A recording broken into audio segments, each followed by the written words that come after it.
దేవుని గురించిన వర్తమానం చెప్పినప్పుడు, లేక పరలోక సంబంధమైన విషయాలు అనేక మందికి మనం చెప్పినప్పుడు, వాళ్ళు చాలా సిల్లిగా హాస్యాస్పదంగా చూస్తారు. ఓ రకంగా పరలోకం లేదు, ఏమి లేదు అన్నట్టుగా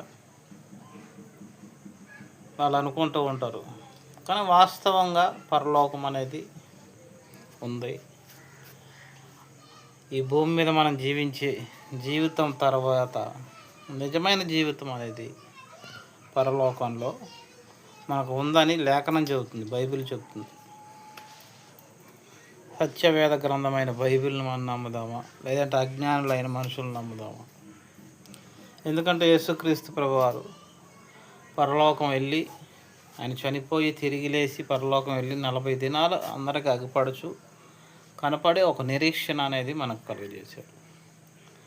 క్రీస్తు మాటలు నమ్మకుండా